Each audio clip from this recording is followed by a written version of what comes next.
Bonjour, bonjour, chers auditeurs des Voix du Changement, Voices of Change Show en anglais, puisque je le fais aussi en bilingue. Nous accueillons aujourd'hui Geoffrey Ozu. Geoffrey Ozu est le fondateur et dirigeant de One Together.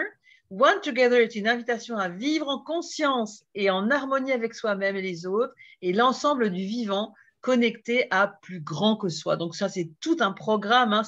Donc toi, Geoffrey, tu es vraiment un game changer, quoi, qu'on va dire, hein. Donc voilà, la parole on stage est à toi. Merci beaucoup Christine, merci de m'avoir invité dans ce podcast. Je suis ravi d'être ici avec toi. Et c'est vrai que ce que j'essaye de faire avec One Together, c'est d'accompagner les individus qui sont face à des challenges et qui sont dans des situations de transition. C'est-à-dire qu'on est tous confrontés dans nos vies, dans nos quotidiens, professionnels, personnels, soit à des situations qu'on n'avait pas anticipées, qui arrivent, qui sont sorties de nulle part, et on peut Et être oui, un peu démuni. aujourd'hui Euh, plus que jamais, on va dire, ben hein. absolument, Et ouais, tout à avec fait. la situation qu'on vit là, enfin, dont on sort à peine tout juste. Exactement. Soit on anticipe, on a envie d'autre chose, et dans ce cas-là, on va rentrer dans une phase de transition, et One Together essaye de répondre aux deux attentes, à travers du coaching, à travers des événements, à travers des ateliers, tout un tas de trucs qui nous permettent justement de nous dépasser, de sortir de nos zones de confort et d'apprendre comment on fonctionne, comment on communique, comment on fait plein de choses différentes avec d'autres personnes. Et ça, je trouve que Ouais. c'est fabuleux. Alors, tu peux nous C'est donner passionnant. justement l'idée pour les auditeurs, tu vois, c'est toujours d'avoir du contenu, d'avoir Ouais. un ou deux tips sur quoi faire là quand on est en situation de réfléchir. Là, on se dit mince, vers quelle direction je dois aller, je viens de terminer mon job ou je viens de me faire licencier ou je suis en train de réfléchir à autre chose. C'est quoi les tips? Alors, les quick tips, hein, comment changer sa vie en 5 astuces. Pour le coup, je vais avoir un petit peu de mal parce que ce n'est pas exactement l'approche que je peux avoir. On est plus dans de Non, mais l'accompagnement sur justement, du long terme. je te mets un peu en Voilà. dehors de ta zone de confort Ben, là. complètement. Tout à fait. On va plutôt prôner un accompagnement sur une certaine durée. C'est-à-dire que même quand on travaille sur de l'événementiel ou quelque chose qui va démarrer avec une certaine énergie, derrière, on va continuer un accompagnement avec un coaching. Et pour répondre, blague à part, à ton invitation, je dirais que si on veut sortir la tête du guidon et prendre du recul, il y a déjà tout un tas de choses, tout un tas de ressources qui existent. Moi, je lis beaucoup, beaucoup de livres. Donc, pour les personnes qui aiment bien lire, il y a déjà beaucoup de ressources à ce niveau-là. Et puis, surtout, aller chercher de l'aide, pas Ok. rester tout Alors, un seul. livre en particulier, quelque chose, un tips, un bouquin en OK. particulier qui t'a marqué? Alors, le premier, ou peut-être celui qui m'a le plus marqué, que j'ai lu, relu un nombre incontable de fois, c'est Les 7 habitudes de Stephen Covey. En anglais, c'est The Seven Habits of Highly Efficient People, qui a été traduit en français par Les 7 habitudes de ceux qui réussissent tout ce qu'ils entreprennent. Je trouve que la traduction est très biaisée, Très française, en fait. très française, exactement. Mais je trouve que c'est intéressant parce que c'est un titre qui permet vraiment de démarrer. Je dirais, il pose comme postulat que, on peut changer, on peut évoluer. Et ensuite, il donne des éléments pour effectivement comment être plus proactif, comment begin with the end in mind, comment démarrer, tracer une voie, se connecter aux autres et prendre soin de soi. Donc, il y a vraiment un ensemble de choses. Et je dirais, si je peux en donner un deuxième, qui a été vraiment une révélation pour moi, c'est le livre de David Allen, S'organiser pour réussir, parce qu'il démarre sur quelque chose qui nous touche tous, le côté gestion du temps, comment je m'organise, comment est-ce que je mène toutes les choses tous les projets, toutes les demandes que j'ai de front.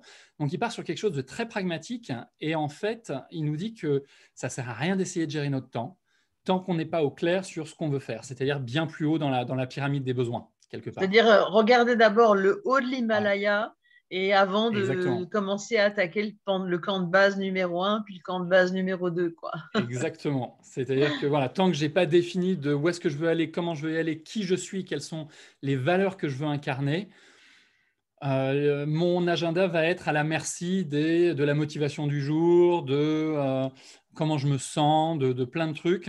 Et finalement, ça va être très fluctuant. Alors que si je démarre d'en haut, où est-ce que je suis, qui je suis, qu'est-ce que je veux incarner, comment je vais y aller, bah, du coup, je sais exactement ce que je vais faire de ma journée aujourd'hui.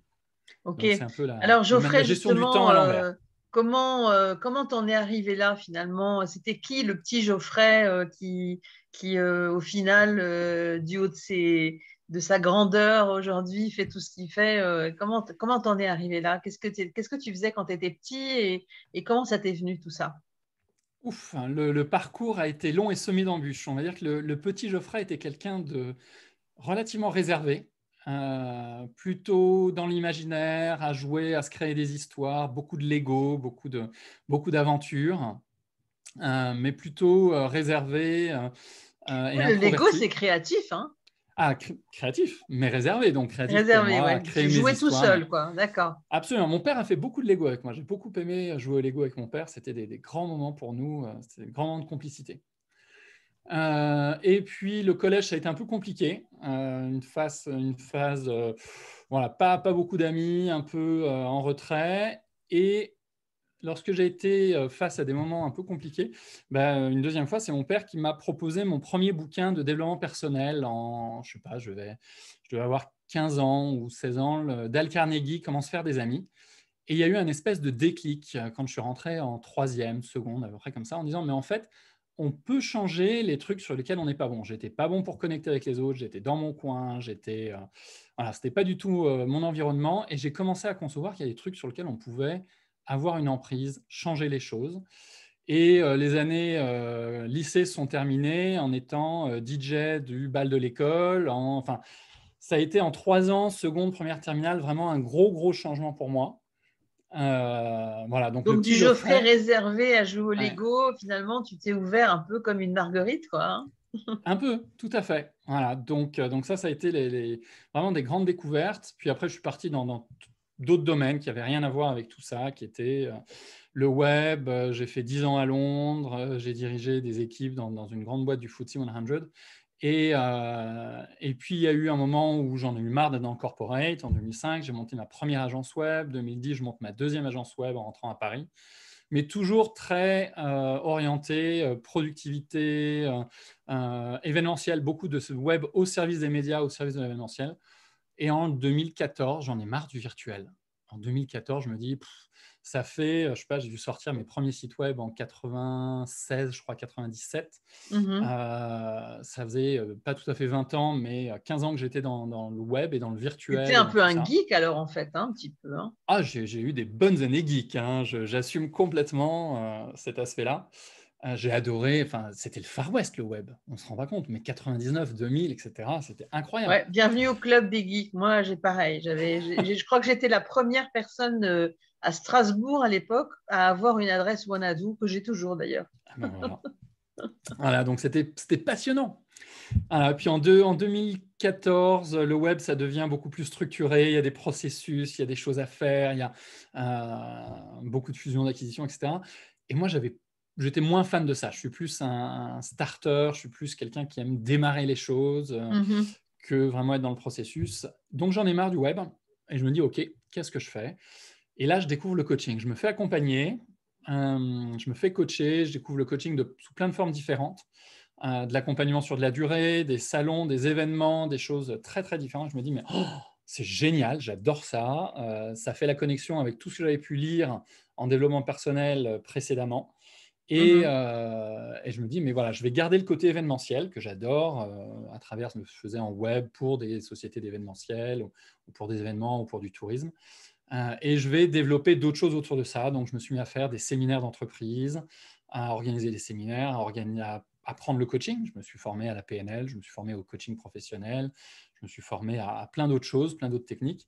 Et, Alors, euh, pour et nos auditeurs, juste pour mettre des sous-titres, hein, la PNL, c'est programmation neuro-linguistique, hein, juste parce qu'on a certains auditeurs qui ne savent pas ce que c'est que la PNL, hein. mais tout à fait, absolument. Et il n'y a pas il y a pas de sujet à ne pas connaître. C'est très bien. Merci Christine pour le recadrage. Donc effectivement, plein de formations, d'exercices, plein d'accompagnements, plein de découvertes, jusqu'en 2018 où j'ai monté effectivement One Together en me disant, OK, ça y est, maintenant je sais à quoi ça va ressembler. Voilà, donc ça a été un parcours entre 2014, 2015, où je me suis dit ça va pas, 2015-2016 où je découvre le coaching, et 2018 où je lance One Together. Voilà. Et aujourd'hui, vous êtes combien dans l'équipe? Alors, aujourd'hui, je suis un solopreneur, comme on dit. C'est-à-dire que je suis tout seul chez One Together, mais on a, on va dire, une dizaine de freelances. Alors, je devrais dire j'ai une dizaine de freelances qui tournent autour de One Together, qui m'accompagnent dans les séminaires que j'organise, qui s'occupent des différentes activités de la D'accord. société, d'autres coachs avec lesquels je travaille et avec lesquels je me sens, ils font tellement partie de l'aventure que c'est comme si on était plusieurs dans One Together pour moi. Mhm. Ça permet d'éviter les frais fixes, hein. C'est ce que font aujourd'hui beaucoup de solopreneurs, Ouais. hein. C'est de pas avoir des salariés finalement et de Ouais, pas alors avoir c'est de très amusant charges. parce que quand j'étais dans le web, j'avais une envie, c'était de grossir, grossir, grossir, avoir plein de salariés, avoir une grosse agence, etc. Et à un moment, lorsqu'on était, je ne sais plus, on était plus d'une dizaine dans l'agence à Paris, à un moment, je me suis dit, mais en fait, je fais plus ce que j'aime faire. Je fais plus le côté créa, le côté accompagnement des dirigeants, accompagnement des équipes. Je Mhm. gère une boîte d'une dizaine de personnes en fixe, plus les freelances, plus les stagiaires, plus, etc. Et là, je me suis dit, mais en fait, ça ne correspond pas à ce que j'aime faire. Donc là, en restant le plus petit possible, finalement, l'objectif, c'est de rester dans ce que j'aime faire et dans ce qui m'amuse et dans toute cette partie d'échange et qui me rend vivant. La Voilà. notion de plaisir au travail est très Ouais. importante pour toi aussi. Le fun fait vraiment partie de mes valeurs, Alors, bienvenue en dans mon essayant de le club. dire de manière la plus sérieuse possible. Est-ce que tu peux nous donner un cas d'école de quelqu'un voilà, qui est venu avec un problème en particulier et quelles ont été les étapes de la transition finalement pour Ouais, bien l'accompagner? sûr, Ça permet de donner une idée en fait aux gens de comment ça se absolument. passe. Alors, souvent, les personnes arrivent avec une envie d'avoir une réponse demain ou après-demain, en Hmm. disant Pour avant-hier, j'ai, quoi. ouais, voire avant-hier, accessoirement, ça serait encore mieux. Et il y a déjà une première étape de la prise de conscience que c'est pas le boss qui va pas, c'est pas l'extérieur, c'est pas le truc, c'est d'abord soi qu'il faut changer pour faire changer le système. Et donc Et ça, c'est c'est une quelqu'un première de quel étape. âge à peu près, qui est dans quel type Alors la personne à d'entreprise? laquelle je pense avait, au moment où je l'ai coaché, c'était au tout début, je dirais qu'il avait 40, 45 à peu près, quelque chose comme ça. Peut-être un petit peu plus, plutôt pas loin de la cinquantaine, plutôt 45-50 de mémoire. D'accord. Voilà. Et la prise de conscience, c'est dire, OK, ça ne va pas se faire en une nuit, il n'y a pas de solution miracle, et on va travailler ensemble sur la situation, sur lui-même, sur comment est-ce que son regard, en changeant son regard de la situation, va faire changer la situation. Et donc ça, c'est vraiment le premier point. Ensuite, il y a un certain nombre de rendez-vous qui ont eu lieu, et c'est quelqu'un qui était au chômage depuis plus d'une dizaine d'années, donc dans des Ah oui. situations vraiment difficiles, beaucoup de manque de confiance en soi, un parcours passionnant. Il avait été aux États-Unis pendant plusieurs années, il avait rencontré sa femme, il est rentré en France avec sa femme, avec ses enfants. Vraiment quelqu'un qui a en plus le cœur sur la main et qui s'est retrouvé dans une situation dans l'industrie où il avait du mal à se réinventer. Ouais, sachant que dans l'industrie, on est déjà vu à 40 ans, quoi. Exactement. Hmm. Donc voilà, c'était vraiment avec des petites missions, des choses courtes, etc. Il avait envie de donner un deuxième souffle à sa carrière. Et je l'ai accompagné pendant, je dirais, 6 mois, 8 mois, à raison de 1 à 2 rendez-vous par mois. Et au bout de 6 mois, il a retrouvé un job et il a déménagé et il a retrouvé un équilibre familial. Enfin, voilà. Je ne vais pas dire que tout est rose parce que ce n'est pas vrai. On a toujours des challenges, on a toujours des choses qui avancent. Bien sûr, ouais. Mais il y a déjà des choses qui se sont débloquées et ça a fait une différence. Et c'est ça qui est passionnant. C'est vraiment l'aventure de voir que des personnes sont en capacité Mhm. de se C'est donc réinventer, de se l'accompagnement transformer. vraiment orienté solution, quoi, où tu vas amener Complètement. Ouais, vraiment des résultats tangibles, concrets aux personnes, en fait. absolument. OK. Pour ceux qui connaissent, je suis très proche de l'école de Palo Alto, je suis très proche donc, de la PNL dont tu parlais récemment, qui est vraiment orientée solution. C'est-à-dire, OK, on prend la personne dans son intégralité, telle qu'elle est là aujourd'hui, et en disant, OK, bah, très bien, ça c'est la situation dans laquelle tu es, soit. Et maintenant, où est-ce que tu as envie d'aller? De quoi est-ce que tu aurais envie? Et on va Mhm. travailler sur cet état désiré, on va travailler là-dessus. Puis il peut y avoir des moments où on va intégrer des partages de groupe avec d'autres personnes qui sont dans des situations différentes, mais similaires de par leur nature, leurs besoins de transition, leurs besoins de changement. Et j'aime beaucoup mettre l'énergie du groupe au service de l'individu, parce que je trouve qu'on est… on va toucher d'où le titre de l'entreprise One Together, en fait. Hein. Exactement.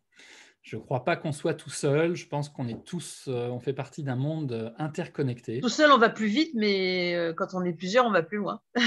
Exactement, tout à fait. Ouais. En tout cas, ouais, c'est super. Bah, écoute, merci pour ce partage. Avec Et grand plaisir. je me souviens de comment on a pu faire connaissance, comment on s'est rencontrés. Et finalement, par des petites actions. Hein, donc là, on avait fait une petite action ensemble. Absolument. Voilà, j'ai pu te permettre finalement d'avoir une introduction pour un événement spécifique que tu n'aurais peut-être pas envisagé de la même façon. Tout à Donc, fait. On a travaillé ensemble sur 1 heure et en 1 heure, ça a complètement retourné mon approche de l'introduction de cette journée. On peut même éventuellement la citer si tu es OK, bien qu'on clôture sûr, avec bien ça. sûr, on peut la citer, bien sûr. Je suis bénévole au sein de l'ICF, au comité événementiel, donc ICF International Coaching Federation, donc ICF France, parce que c'est une association des coachs internationaux. Et le travail qu'on a fait ensemble m'a permis de complètement changer l'introduction que j'ai faite de la journée, ce qu'on appelle le forum de printemps. Voilà, sans quoi j'aurais certainement fait autre chose, moins inspirant, moins dynamique. Donc, voilà, un grand L'intro, merci c'est pour ton accompagnement. très important finalement, et on s'aperçoit que finalement, l'intro, comme tu parlais du printemps, hein, en même temps, c'est ça, c'est un peu le printemps de la journée, l'intro. Hein. C'est ça, on peut dire Et ça, donc, absolument. si vous êtes coach aussi et que vous avez envie de rejoindre l'International Coach Federation, allez-y, n'hésitez pas à prendre contact avec Geoffrey. Alors, Geoffrey, où est-ce qu'on peut te joindre facilement, justement, dans ce Alors, vous pouvez me podcast? joindre par email, Geoffrey, Geoffrey, @one-together.com. Et vous pouvez me joindre également sur LinkedIn à Geoffrey Ozou. Vous allez me trouver normalement sans trop de soucis. Ozu, A-U-Z-O-U. Exactement. Voilà, parfait. Eh bien, écoutez, chers auditeurs et chères auditrices des Voix du Changement, Voices of Change Show, merci beaucoup pour cet échange avec Geoffrey Ozou et rendez-vous pour de prochaines aventures très bientôt dans le prochain podcast. Bye bye.